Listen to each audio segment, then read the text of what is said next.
So we are up to day 164 of going through my old journal, and the quote for today says, "Mystery creates wonder, and wonder is the basis of man's desire to understand." And then it says, "Write about mystery in your own words and the relationship you have with it."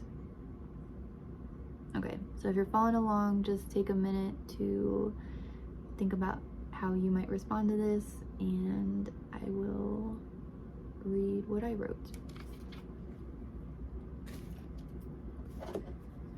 So let's see. Sorry, my nose is itching today. So I said, I think mystery and curiosity are key drivers in my life. Agreed. I said some days I like to relax and sort of turn off my brain, but I would say those days are somewhat rare. That's true. My brain is like working a lot today.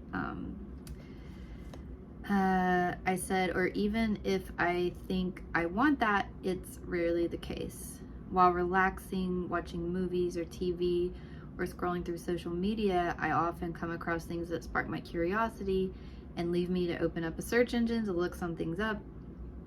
Sometimes it's about a topic brought up by a show or influencer. Sometimes I get curious if other people have the same opinions about a show or movie.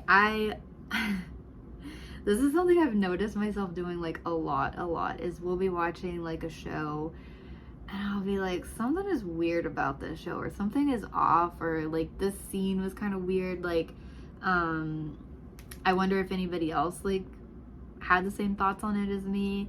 And so I'll get on and I'll kind of look up reviews and things like that and see if people like have the same feelings about it. And what blows my mind is there'll be like a movie or something that I'll just think like, this is the worst movie I've ever seen in my life. Like, how did this get made? And that's happening more and more because I feel like now that we're onto streaming and shows and movies, there's just so much content coming out, and it's easier for like people to make content and get it out. Like, there's more low quality content, I guess. And I'm just like shocked that some of this stuff like gets onto like mainstream streaming services. But almost every time I look it up, there's always like some people that just loved it. So, that kind of keeps my bias in check, because I'm like, you know what? I felt like this was terrible and that everyone else would probably think this is terrible too. But I mean, I don't think there's been anything that I've just found like a full consensus that is just bad. And so, and some people are like, I don't understand how people can say this is bad. I thought this was a really cute movie. And so, yeah, just people see things differently and think things differently.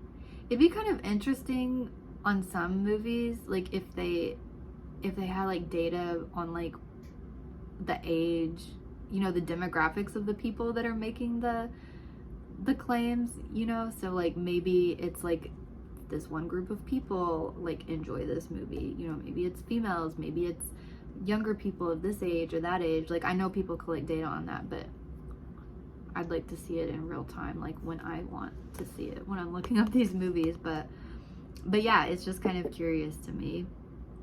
Let's see, if other people have opinions. Yeah, it says, a lot of times I'm curious about human behavior and psychology. I feel like my brain doesn't really work like others, so it's interesting to hear their thoughts and try to piece together their character and figure out where their train of thinking stems from. Like I just said, like what makes them think that. And it's not just like movies, that was just the example, but just in general. So, and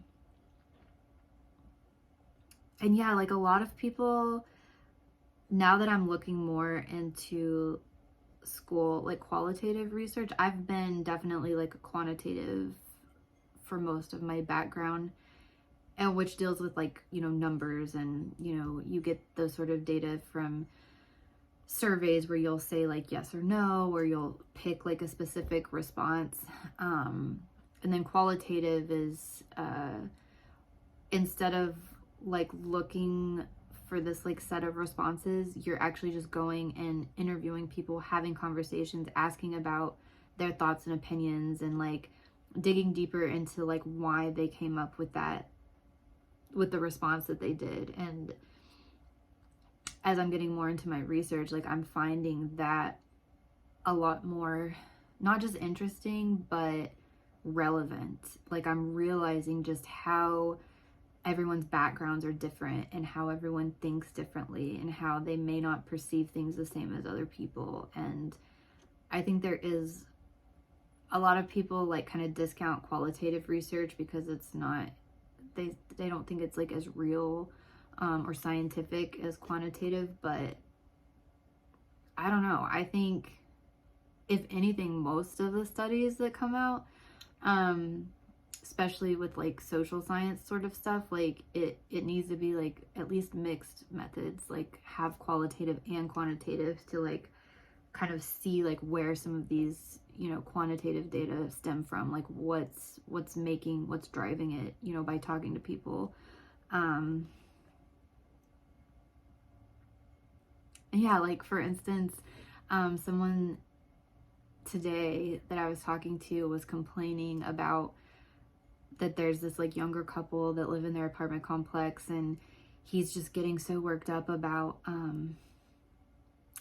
this guy will come to pick up his girlfriend, and they'll sit outside in the car because she lives with her parents, and just leave his lights on, and the lights will be shining into his apartment, and he's getting like so worked up over it.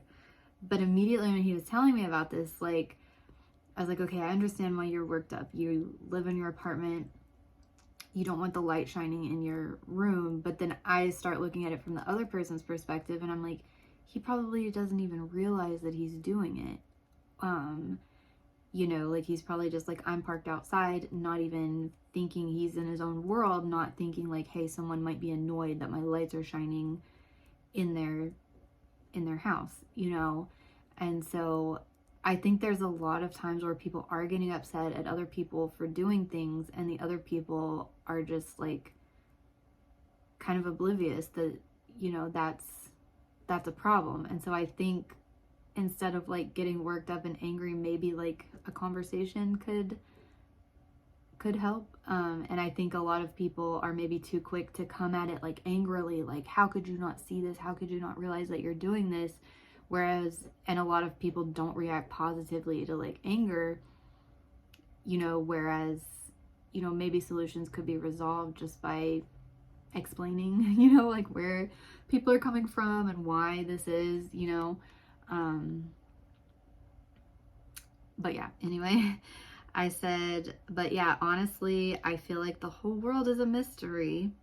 And it makes me somewhat sad to know that I'll never fully understand it. And it does, like, you know, when you're young, you think like, oh, I have my whole life to like learn about things and understand how the world works. But then now I'm getting to a point, especially when you get like further like into a PhD program and you start looking into like the details of one topic, you realize like, even though I'm studying this one topic so in depth, maybe I could come to a pretty good understanding of this one topic, but there's no way that I could have a good understanding of like the world and everything. And think about like how many books are out there.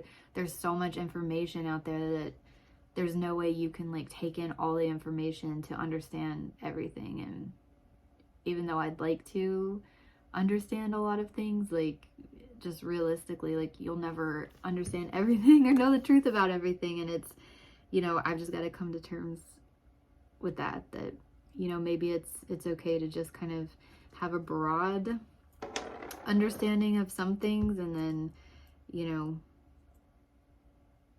maybe you don't have to understand and everything, just enough. Anyway, I don't know what I'm getting at there, but that's what I got for this one. I will be back tomorrow with day 165.